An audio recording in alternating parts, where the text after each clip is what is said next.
본 시편은 특별히 메시아 시편으로 가장 잘 알려진 우리가 시편 2편이나 22편이나 또 46편이나 특별히 이 110편은 메시아의 어떠하심 또 그가 앞으로 천하 만국을 다스리실 보좌 우편에서 다스리실 그것을 미리 예언하시는 바로 오늘날 내가 너를 낳았도다. 그리고 그가 멜기세덱의 반차를 쫓는 또 히브리서 말씀에 보면 이 두 구절이 가장 대표적으로 메시아의 예언 바로 기독론에 있어서 중요한 구절로 그렇게 다루어지고 있습니다. 우리는 예언적인 시편으로 메시아의 시편은 다 예언 시편으로 볼 수 있는데요. 또 그렇게 보는 측면이 있는 반면에 다윗이 지금 이 시를 읊을 때 또한 그 현세적인 당대의 의미도 생각해 볼 수가 있습니다. 다윗은 특별히 오늘 이 시편에서 보면 여호와께서 내 주에게 1절에 우리가 보면 그렇게 알 수 있듯이 여호와와 내 주를 분명히 이렇게 구별하고 있는 모습을 볼 수가 있습니다. 다윗이 여호와께서 내 주에게 말씀하시기를 할 때 여호와는 우리가 분명히 하나님이신 줄 알겠는데 내 주는 어떻게 표현이 되는가? 말할 바도 없이 성부 하나님, 성자 하나님 이렇게 성경에서 하나님의 여호와 하나님이 나타나고 또 관계 가운데서 또 다른 여호와를 칭하게 될 때 분명히 우리는 여호와는 성부로 읽고 또 나머지 말씀 또 영 이런 것은 성자 성령 이렇게 읽으면 우리가 되겠습니다. 그러한 부분에 있어서 아주 이 본 시편은 삼위일체를 드러내는 그러한 중요한 구절을 담고 있는 시편으로 또 우리가 생각해 볼 수도 있습니다. 그래서 기독론적으로도 너무나 중요한 그러한 1절과 4절에 보면 보좌 우편에서 내 발판이 되기까지 옛날에는 이제 발등상이 되기까지 바로 발판이라는 거 뭡니까? 옛날에 신화 앞에 엎조리면 보이는 게 발판까지만 보죠. 고개를 못 쳐들죠. 다스리는 걸 뜻합니다. 근위로 다스리는. 그래서 오른쪽에 있으리라 하시는 이 말씀과 특별히 4절에 보면 멜기세덱의 반차를 쫓는 그리고 5절에 보면 주의 오른쪽에 계신 주가 왕들을 깨뜨리실 것이다 라고 해서 이것은 예수님이 오시는 그러한 시편으로도 읽을 수 있어요. 그러나 이것은 예수님의 재림 마지막 때 종말의 때 우리가 보통 메시아 시편은 예수님의 이 땅에 오심 성육신 우리 뭐 초림이란 말은 좀 삼가하자 그랬죠. 예수님이 이 땅에 오심 그 성육신을 뜻하는 그런 말씀일 수도 있고 재림을 이야기하는 말씀일 수도 있어요. 대체로 같이 보면서 말씀을 풀어갈 때 말씀이 깊이 보입니다. 금방 우리가 봤을 때 이거는 예수님의 성육신이고 이것은 좀 요한계시록적인 그런 표현이고 그렇게 금방금방 쉽게 생각하지 마시고 구약 시대 때 메시아가 오신다. 근데 그것은 결국은 어떻게 보면 성육신과 구약 시대 백성에게는 이 종말이라는 개념이 함께 있다고도 볼 수 있거든요. 그래서 물론 시간차는 있지만은 성육신과 재림이 그러나 구약시대 백성들의 입장에 봤을 때는 예수님의 성육신이 재림과 함께 읽힌단 말이에요. 그들 전망에서는 다 두 가지 사건이 다 미래의 사건이잖아요. 그런 측면에서 봤을 때는 좀 더 물론 우리가 다니엘서나 이런 것도 보면 똑같은 문제가 제기되거든요. 다니엘서 7장 같은 경우에는 9장이나 7장이나 이런 거 다 같이 읽어볼 때 우리가 분명히 계시론적으로 종말, 재림의 때 그렇게 해석하는 게 1차적으로 맞습니다. 분명히. 그렇지만 그것도 예수님이 이 땅에 오실 성육신도 우리가 같이 고려하면서 읽어줄 때 그 다니엘서나 그 인자 개념 이런 것들이 더 우리에게 와닿거든요. 오늘 시편은 이 짧은 시편에 이런 귀한 내용을 담고 있는데요. 굳이 두 부분으로 나누어 본다면 1절에서 3절 그리고 4절에서 7절로 우리가 한번 구분해 볼 수 있습니다. 이 1절과 3절, 4절과 7절을 구분하는 어떤 그러한 하나의 단락이랄까요? 단위랄까요? 마디랄까요? 그것은 1절과 4절에 보면 여호와께서 말씀하시는 그 부분이 나옵니다. 그러니까 1절에도 보면 여호와께서 내 주에게 말씀하시기를. 그래서 보좌 우편에 오른쪽에 있으라. 그 말씀이 나오고요. 4절에도 보면 여호와는 맹세하고 변하지 아니하시리라. 이르시기를 너는 멜기세덱의 서열을 따라 영원한 제사장이라. 이것도 역시 우리 여호와의 말씀이 직접 들려지는. 그래서 1절과 4절에서 성부가 성자께 들려주는 말씀의 형식으로 그것을 지금 다윗이 바라보는 상당히 어떤 환상의 그러한 시편이라고도 볼 수 있어요. 그래서 어떤 우리 다윗에게 어떤 그 선지자적 뭐 예언자적 면모 분명히 있거든요. 다윗에게도. 물론 왕이지만은 그의 시편 이런 것은 상당히 예언적인 그러한 말씀을 담고 있지 않습니까? 오늘 이 시편도 바로 그런 것입니다. 그러니까 성부 하나님이 성자 하나님께 말씀하시기를. 그래서 그 두 부분이 1절과 3절에까지 그 1절에서 말씀을 하시는 부분이 또 있고, 그리고 2절, 3절에 이제 다니엘이 다윗이 그것에 대해서 말씀하시는 부분, 그리고 후반부도 4절에 여호와 하나님이 성자 하나님, 주 하나님에게 말씀하시고 5절에서 7절까지는 이제 다윗이 그것에 대해서 말씀을 이렇게 시편으로 풀어내는 그것이 오늘 크게 두 구조로 되어 있습니다.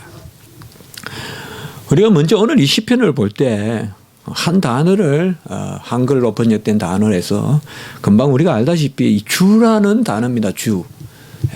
이 주가 과연 우리가 보통 생각하는 아도나이 혹은 아돈 그 주라고 우리가 금방 읽기 쉬운데 전에도 우리가 한번 나누었죠. 시편에서 많은 경우에 한글로 번역된 주는 당신이다.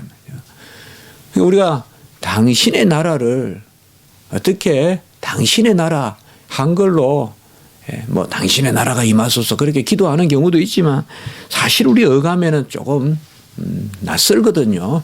당신이라는 표현이 물론 극존칭으로서 3인칭 단수로 당신이라는 게 있지만은 그렇게 쓰기가 쉽지 않거든요. 아주 극존칭으로 우리가 당신이라는 말 쓰기도 하죠, 간혹은. 그러나 그래서 성경을 번역하면서 우리 선조들이 주라고 번역을 했단 말이에요. 당신을. 그래서 당신을 주라고 번역하기 때문에 여기에 보면 지금 주가 아주 부지기수로 들어있어요. 그러니까 이 중에 전부 거의 다 주라는 것은 당신이에요. 당신. 여기에 주.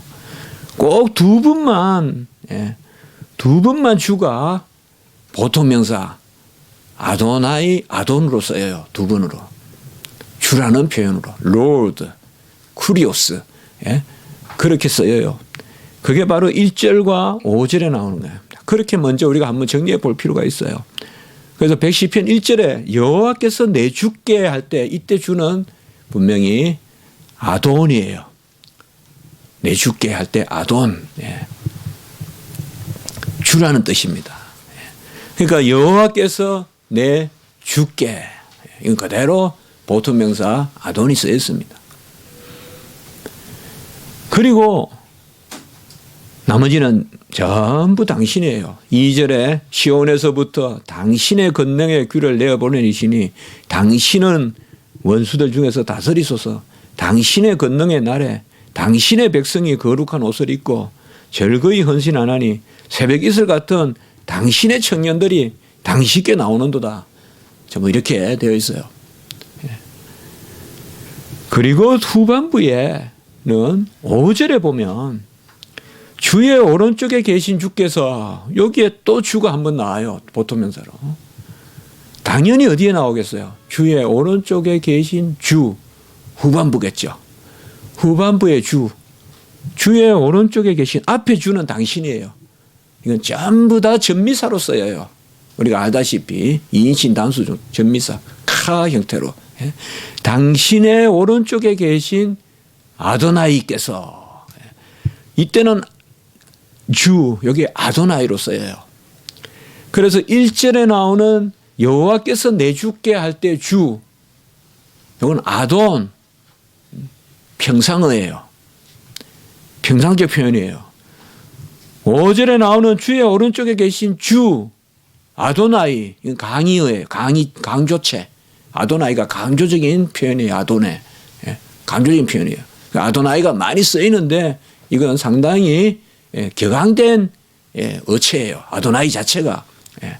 그래서 여기에서 보면 1절에 주라는 말을 아돈이라고 쓰고 5절에 당신의 오른쪽에 계신 주께서 라고 할 때 아도나이를 쓰므로 상당히 점층적인 효과를 가지고 있다. 강의적으로 나아가는 그런 시적인 그러한 효과를 노린다.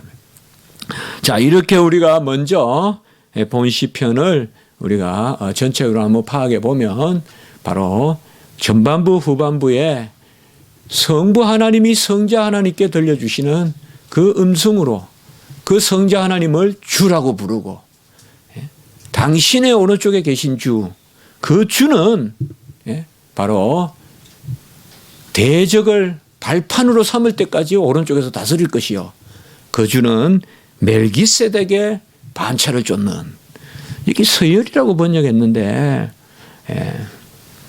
서열이라고 굳이 이렇게 반차라는 말이 다 order, 영어로 보면 순서란 뜻인데 굳이 신약에는 여전히 반차라는 번역을 남겨놨어요. 히브리스나 이런데. 그런데 구약만 이렇게 번역을 따로, 이것은 제가 봐서는 좀 넌센스예요. 바꾸려면 다 바꾸든지, 전혀 이렇게 뜻을 구별할 필요가 없어요. 멜기세덱의 반차라고 하든지 멜기세덱 서열로 하든지, 그대로 이것도 그래서 히브리서의 어법에 따라 멜기세덱의 반차, 반차 같은 게 괜찮잖아요. 한자에 너무 컴플렉스 가지고 한자 쓰지 말자. 서열은 한자 아닙니까? 제가 봤을 때는 그냥 멜기세덱의 반차 하든지 아니면 멜기세덱의 서열 하든지 그렇게 하면 좋겠습니다. 자, 이렇게 우리가 먼저 보고 오늘 시편을, 사실 신학적으로 오늘 시편을 이야기하는 것은 우리가 다른 곳에서 많이 나눌 수 있어요. 보좌 우편에서 다스림 이런 것은 얼마든지 우리가 신약 성경에서 많이 나눌 수 있지 않습니까? 제2 부활 성천하시고 또 멜기세덱의 반차, 이것도 히브리서에 얼마나 많이 나옵니까? 그래서 오늘은 이 시편을 그런 측면에서 바라보되 좀 더 우리가 다윗의 마음을 읽는 쪽으로 이 시편을 생각해야 된다. 너무 이 110편을 이렇게 구속사적으로만 다 해석해내면 고유하게, 우리는 분명히 그러한 예표론적 해석도 해야 되지만 역사적 해석도 해야 되거든요. 당대의 의미도 있다 이 말이죠. 다윗이 이 시편을 노래하는. 먼저 1절에 보면 여호와께서 내 주에게, 여기에 말씀이 여호와께서 내 주에게, 이것이 우리만 문제가 되는 게 아니다. 예민한 독자는 벌써 여기서 여호와는 누구고 내 주는 누군가, 아마 예민한 독자라면 성경을 꼼꼼하게 읽는 분이라면 다 의문을 던지겠죠. 여호와께서 내 주께, 분명히 주라는 말을 다윗이 사람에게 썼을까? 또 다윗이 주라고 부를 사람이 있을까 이 세상에? 그러면 여호와도 하나님, 내 주도 하나님인데 어떻게 하나님이 한 분이신데 하나님이 하나님께 이렇게 쓸 수 있냐 이 말. 삼위일체죠. 성부가 성자께 관계를 나타내요. 성부가 성자께 말씀하시는데 우리가 마태복음에 보면 그런 우리가 특별히 22장에 보면 그런 부분이 나오죠. 마태복음에 22장에 바리새인들이 이제 모였을 때 바리새인들이 어쨌든 예수님을 몰아서 죽이려고 하는데 예수님이 바리새인들을 궁지에 빠뜨린 질문 하나 하죠. 그리스도 기름 부은 메시아 그리스도는 누구의 자손으로 오냐 이렇게 묻습니다. 예수님께서. 그러니까 바리새인들이 두말할 것 없이 다윗의 자손입니다. 다윗의 자손으로 옵니다. 그러면 22장 43절의 마태복음 다윗이 성령에 감동하여 어찌 그리스도를 주라 말하되 우리 이제 시편 11절을 이야기하는 거예요. 바리새인에게 주님이 이제 이 시편을 인용하면서 다윗의 후손에 그리스도가 오는데 어떻게 그리스도가 다윗을 주라 부르느냐 이 말이에요. 자기 후손을 어떻게 주라 부르느냐 이 말이에요. 그러면서 44절에 보면 마태복음에 주께서 내 주께 이르시되 내가 내 원수를 내 발 아래 둘 때까지 내 우편에 앉아 있으라 하셨도다. 이건 당연히 시편 1절을 인용한 거죠. 여기에 우리가 하나 간과하지 말아야 될 것은 이때 주께서는 뭘까요? 신약 성경에 어떻게 번역했을까요? 70인경에서 주께서 내 주께 당신으로 번역했을까요? 여기서는 쿠리오스로 둘 다 번역해요. 쿠리오스 토 쿠리오무 주께서 내 주께. 그래서 어떻게 보면 저는 아마 깊이 연구를 했다면 우리 한글 성경 번역하신 분들이 상당히 뛰어난 부분이 있었다. 이 신약 성경의 44절에 22장 44절에서 주께서 내 주께 할 때 둘 다 주를 쿠리오스로 썼단 말이에요. 쿠리오스 토 쿠리오 무 했기 때문에 맞다. 구약의 당신도 예수님의 말씀에 따라 같이 주라고 번역해 보자. 그랬을 수도 있다 이 말이에요. 그렇게 본다면 상당히 구약의 당신을 주라고 번역한 것은 상당히 신학적으로도 심오함이 있었던 거예요. 그렇게 볼 수도 있어요. 물론 조금 너무 신학적인 번역을 했다라고 볼 수도 있지만 당신으로 또 우리나라 어감이 당신이 안 좋기 때문에 그리고 주라는 말을 보통 당신이라고 부르되 경어로 높이는 말로 부른다고 봤을 때 당신이란 번역을 주라고 해도 무방하다는 거죠. 그래서 마태복음 22장 44절에 꼭 이것은 기억하세요. 주께서 내 주께 할 때는 둘 다 쿠리오스를 썼어요. 이게 주님이 하신 말이에요. 그래서 주께서 내 주께 이라면 다윗이 우리 주님의 인용에 따르면 성부도 주라 부르고 성자도 주라 불렀다 이 말 그렇게 보면 이런 아주 오묘한 흥미를 가지는 그러한 구절일 수 있어요.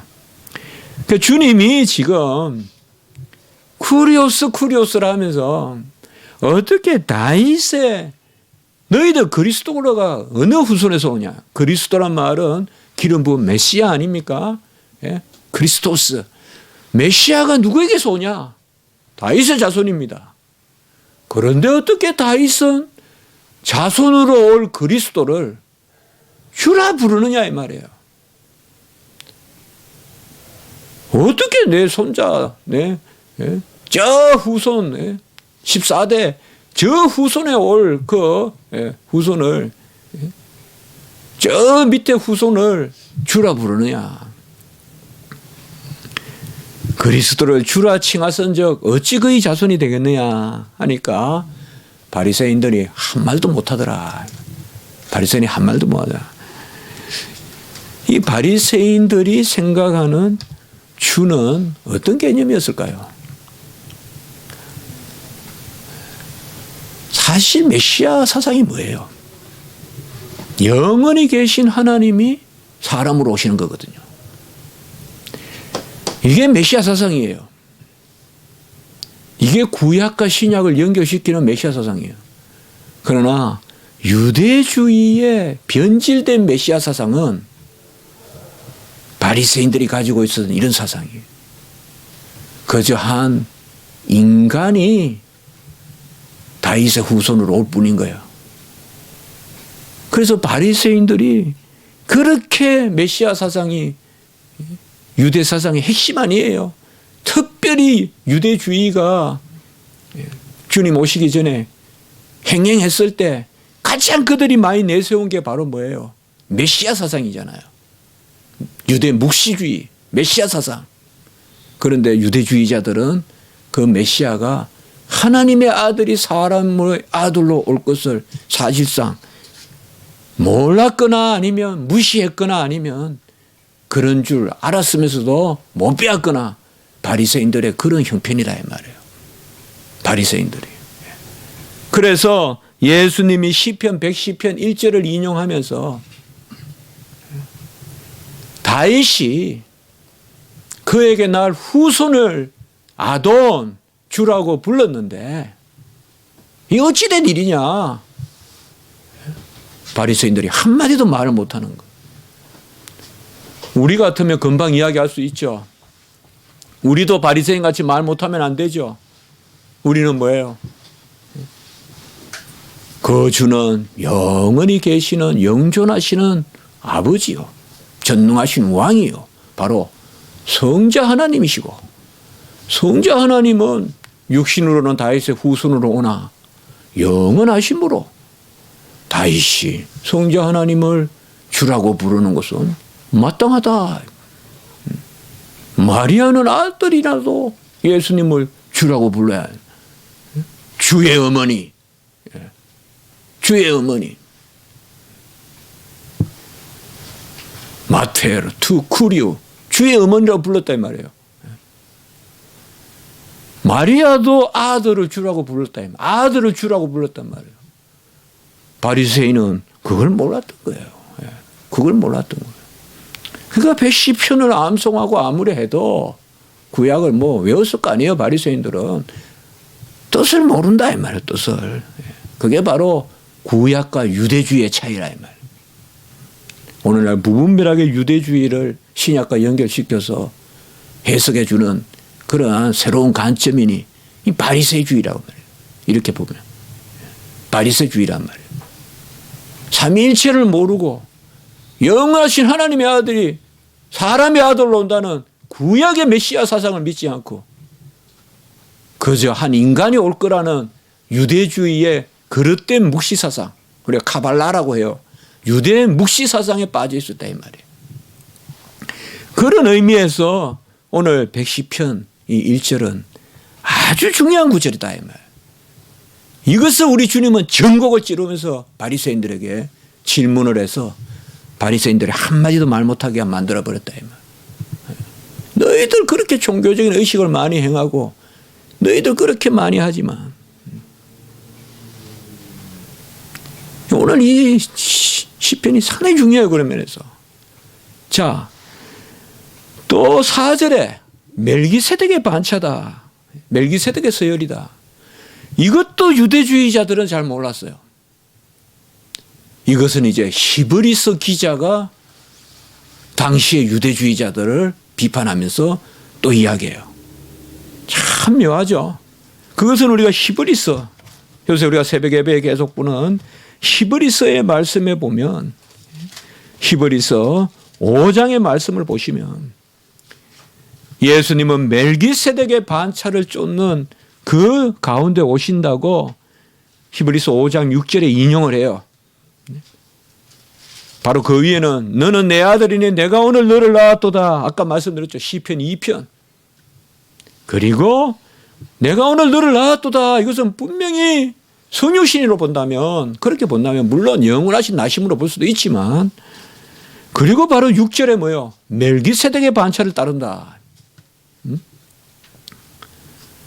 그런데 이스라엘 백성은 이 멜기세덱의 반차를 따르는 제사장으로 예수님이 오실 것을 11절에 보면 듣는 것이 둔하여 알아듣지도 못하고, 히브리인들은, 그리고 하나님의 말씀의 초보에 대해서도 알지 못하고, 선생이 돼도 100번은 더 돼야 될 사람들이 초보도 모르고 아직까지 단단한 것을 먹지 못하고 그저 젖만 먹고 있고, 그리고 6장에서도 보면 계속 그리스도의 도의 초보에도 못 미치는, 빨리 그것을 배우고 장성한 것으로 나가라고 그렇게 이야기하죠. 그래서 지금 시편 110편에 중요한 두 신약적인 의미가 있어요. 1절에서는 예수님이 1절을 인용하면서 이것도 모르는 바리새인들이여 하면서 바리새인들 직책하고 있고, 5절에서 그 멜기세덱의 반차를 쫓는 대제사장, 이 말씀은 히브리서 기자가 인용하면서 이것도 모르는 유대인 히브리인들이여, 둘 다 유대주의자를 지금 비판하고 있는 거예요. 유대 바리새인. 멜기세덱 반차가 뭔지도. 이 멜기세덱 반차의 핵심은 뭐냐 이 말이에요. 그것이 바로 7장에 보면 히브리서 7장의 멜기세덱 반차에 대해서 길게 말하는, 히브리서인 멜기세덱 반차가 상당히 중요하거든요. 당연하죠. 왕 제사장으로 오실 예수님이니까. 히브리서 7장에 보시면 멜기세덱을 설명하면서 7장 3절에 항상 제사장으로 있느니라. 처음도 끝도 없고. 이런 것들이 결국은 뭐냐 하면 예수님의 영원하심, 그런 것을 이야기하고 있다 이 말이에요.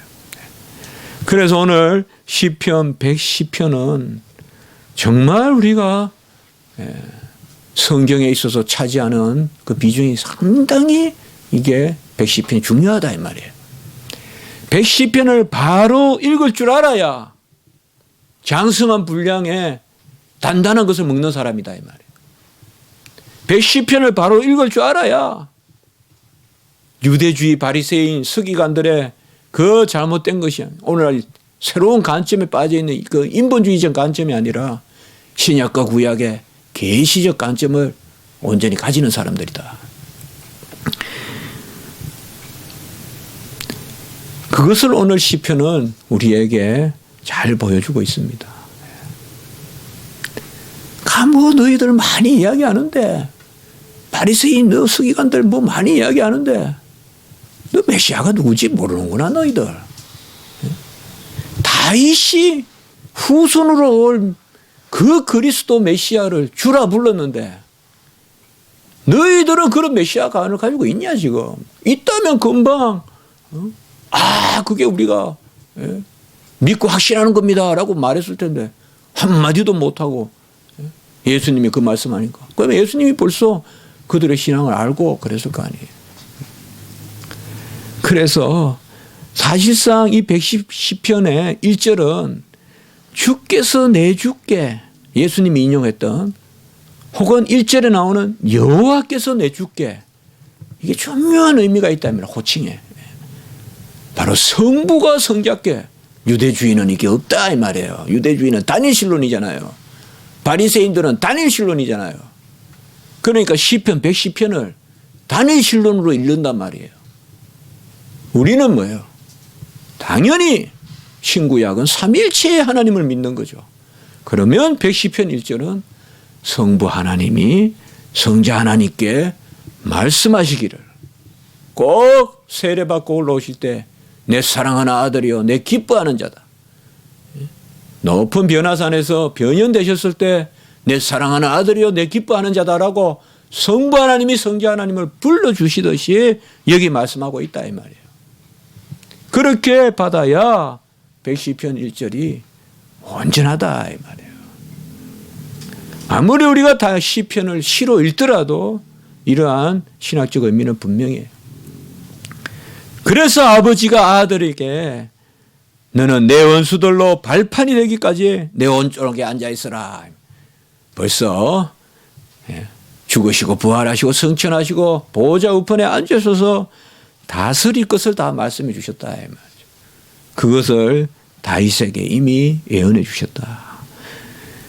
이것을 다윗이 연관된 말씀으로 받았어요. 그저 다윗의 서정시가 아니에요. 계시예요, 이것은. 그리고 2절 3절에서 뭐예요? 다윗의 기도가 나오는 거예요.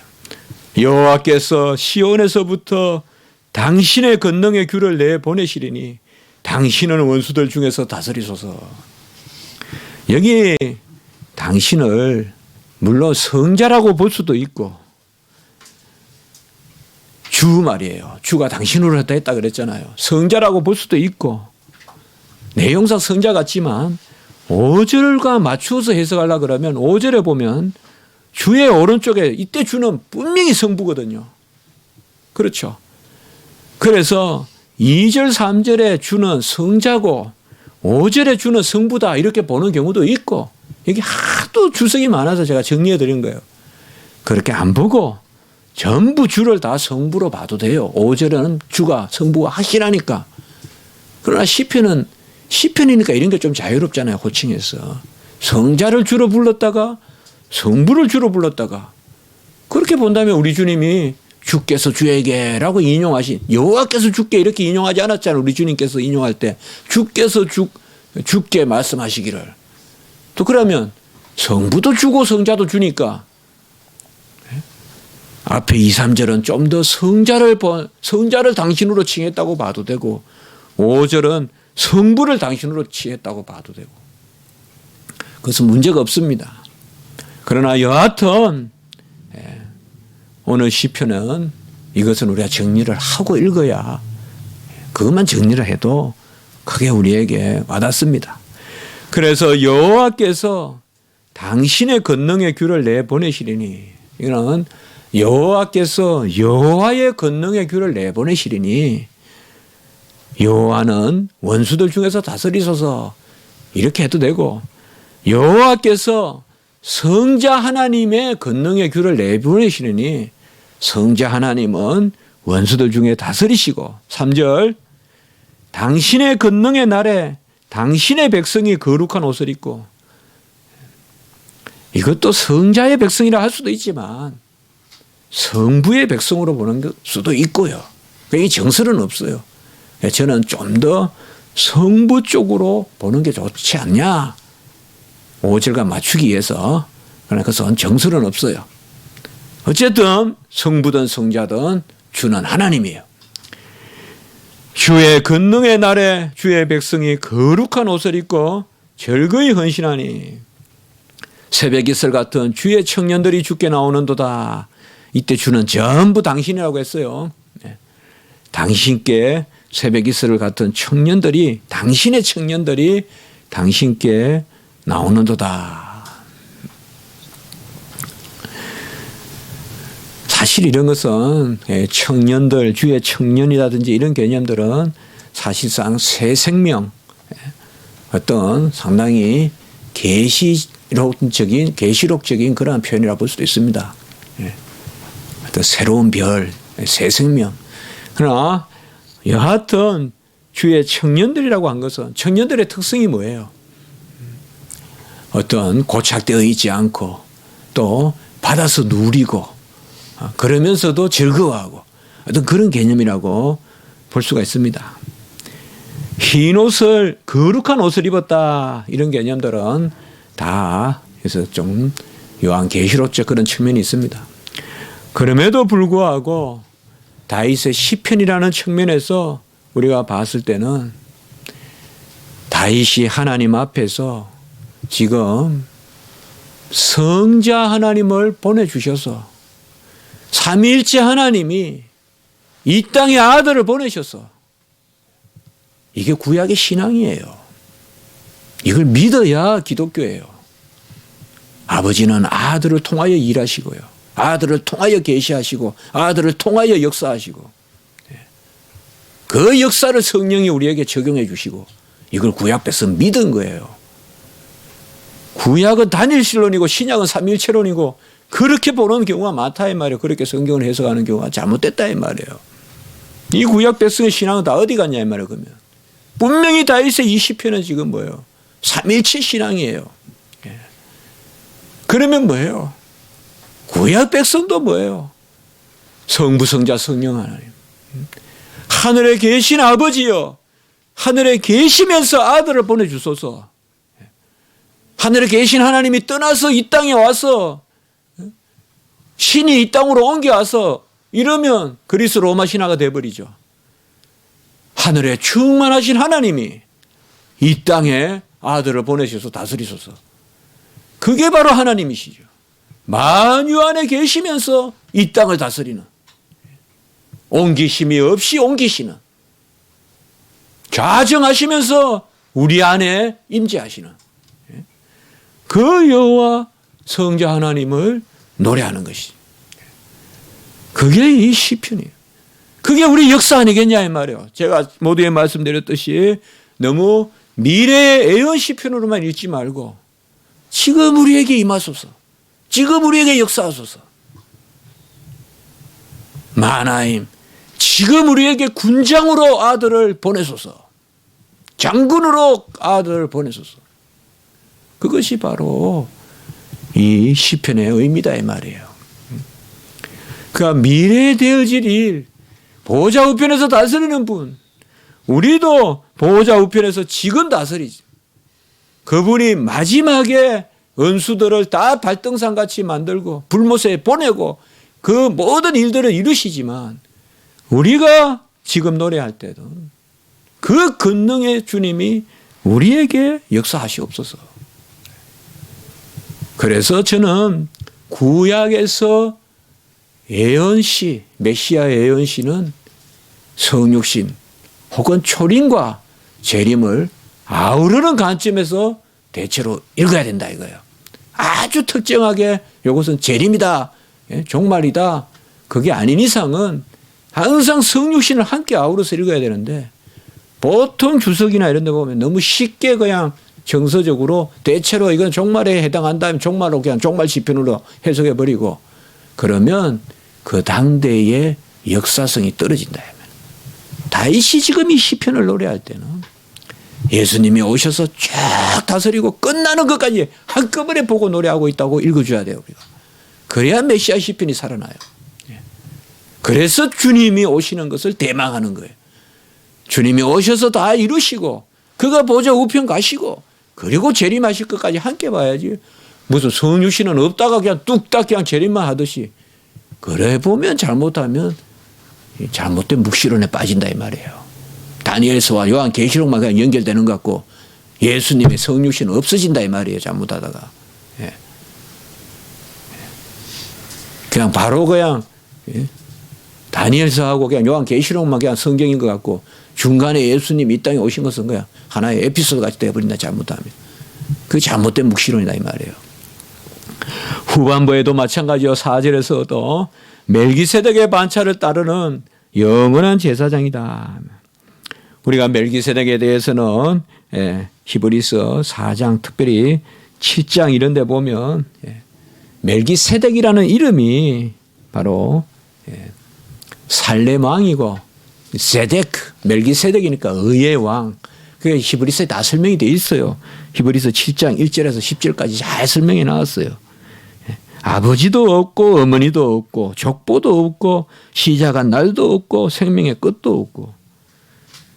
중요한 구절은 하나님의 아들과 닮아서 이렇게 표현되어 있어요. 하나님의 아들과 닮아서.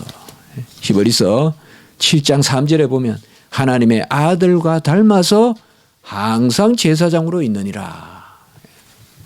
이 멜기세덱이. 이 사실 히브리서에서는 이 멜기세덱이 키워드예요. 어떻게 보면. 멜기세덱을 우리는 왕 제사장으로 예수님을 우리는 고백하잖아요. 우리가 자주 나누듯이 하나님 앞에 자기를 들이신 제사장 그리고 우리에게 자신을 주시는 왕, 주심이 다스림이니까. 왕 제사장, 제사장 왕. 이게 멜기세덱의 반차다 이 말이에요.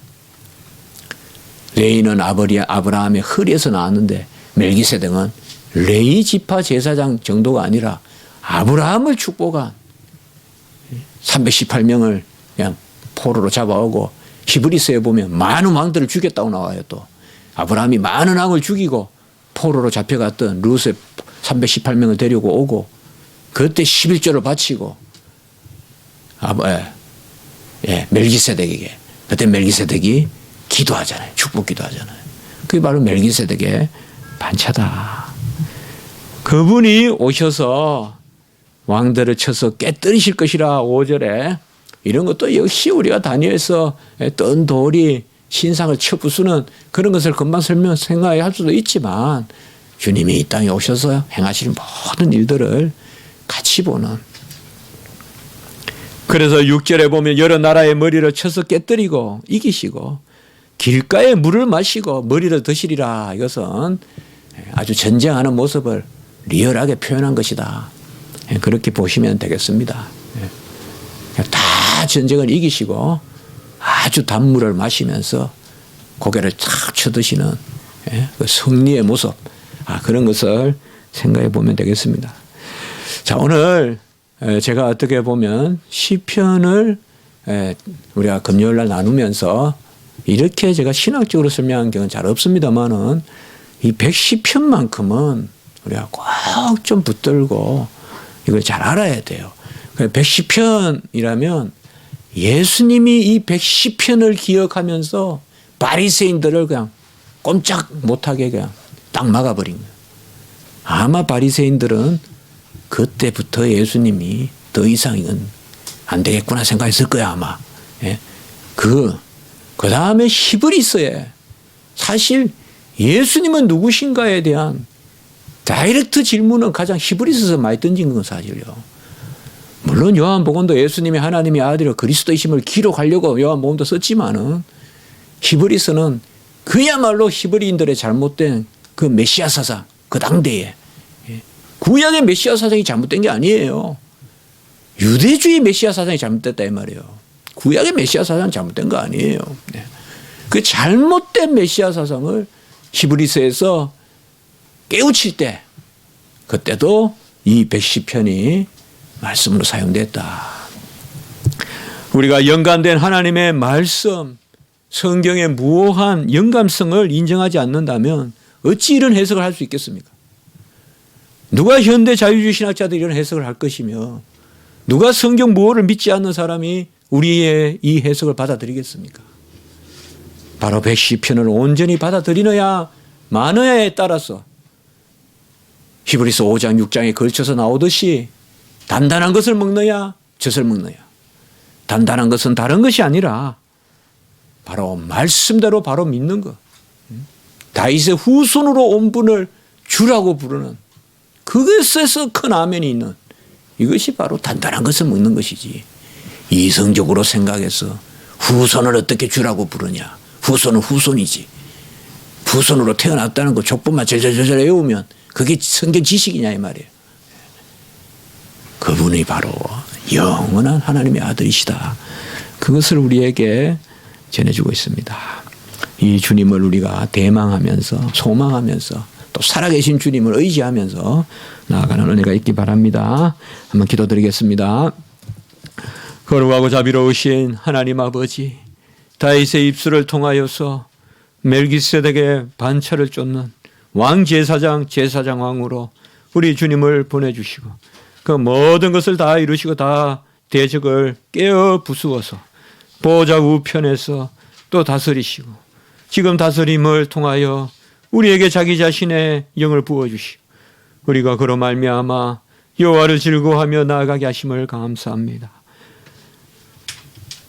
온전한 신앙 가운데 살게 하여 주시고 바리새인과 같이 외식하거나 또한 자기의 인본적인 지식 가운데 머물러 있는 그런 연약한 가운데 젖을 먹는 아버지와 가운데 있지 말게 하시고 오직 말씀을 말씀으로 받아서 비밀을 큰 진리로 여겨서 아멘 하는 저희들이 될 수 있도록 인도하여 주시옵소서.